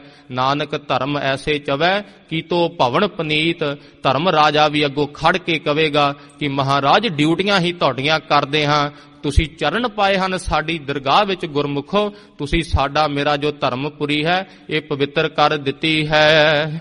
ਜਾਂ ਸਿਓ ਨੇਹੋ ਲਗਾਇਓ। ਮਹਾਰਾਜ ਜੀ ਕਹਿੰਦੇ ਹਨ, ਦੇਖ ਤੂੰ ਕਿੰਨਾ ਨਾਲ ਨੇਹ ਲਗਾਇਆ ਹੋਇਆ ਹੈ ਸੰਸਾਰੀ ਜੀਵਾਂ ਨਾਲ। ਨਾਮ ਜਪਣ ਦੀ ਵਾਰੀ ਕਹਿੰਦਾ ਹੈ ਮੇਰੇ ਕੋਲ ਟਾਈਮ ਹੀ ਨਹੀਂ ਹੈਗਾ, ਮੈਂ ਤਾਂ ਬਹੁਤ ਬਿਜ਼ੀ ਹਾਂ, ਹਜੇ ਤਾਂ ਮੈਂ ਆਹ ਕੰਮ ਕਰਨੇ ਨੇ। ਹਜੂਰ ਕਹਿੰਦੇ ਹਨ ਸਭ ਇੱਥੇ ਰਹਿ ਜਾਇਆ ਕਰਦੇ ਨੇ। ਅੰਤ ਬਾਰ ਨਾਨਕ ਬਿਨ ਹਰਿ ਜੀ। ਤਾਂ ਧੰਨ ਸ਼੍ਰੀ ਗੁਰੂ ਤੇਗ ਬਹਾਦਰ ਸਾਹਿਬ ਜੀ ਮਹਾਰਾਜ ਜੀ ਫਰਮਾ ਰਹੇ ਹਨ, ਅੰਤ ਬਾਰ ਨਾਨਕ ਬਿਨ ਹਰਿ ਜੀ, ਕਿ ਹੇ ਅਕਾਲ ਪੁਰਖ ਵਾਹਿਗੁਰੂ ਜੀ ਅੰਤਲੇ ਸਮੇਂ ਆਪ ਜੀਆਂ ਤੋਂ ਸਵਾ ਕੋ ਕਾਮ ਨਾ ਆਇਓ। ਕੋ ਕਾਮ ਨਾ ਆਇਓ। ਦਰਗਾਹ ਦੇ ਵਿੱਚ ਜਦੋਂ ਪੁੱਛਿਆ, ਮਹਾਰਾਜ ਜੀਆਂ ਨੇ ਪੁੱਛਿਆ ਨਾਮ ਕਿੰਨਾ ਜਪ ਕੇ ਆਇਆ ਹਾਂ। ਮਹਾਰਾਜ ਜੀ ਸਰੀ 'ਚ 4 ਕੋਠੀਆਂ ਨੇ। ਮਹਾਰਾਜ ਕਹਿੰਦੇ ਉਹ ਕੀ ਕਰਨੀਆਂ, ਦੱਸ ਨਾਮ ਕਿੰਨਾ ਜਪ ਕੇ ਆਇਆ ਹਾਂ।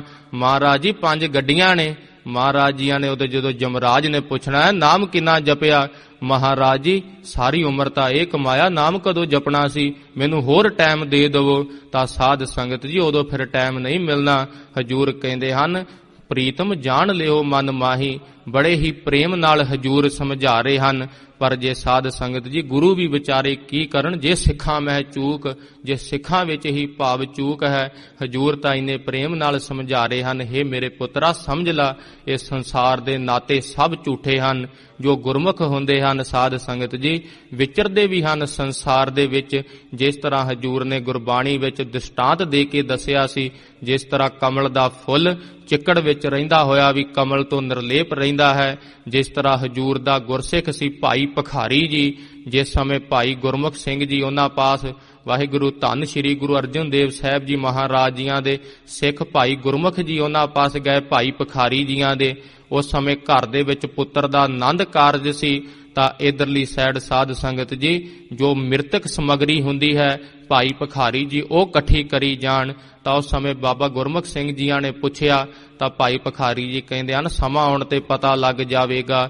ਜਿਸ ਸਮੇਂ ਪੁੱਤਰ ਵਿਆਹ ਕੇ ਘਰੇ ਆਇਆ, ਰਾਤ ਹੀ ਸਾਧ ਸੰਗਤ ਜੀ ਢਿੱਡ 'ਚ ਸੂਲ ਹੋਣ ਨਾਲ ਮੌਤ ਹੋ ਗਈ।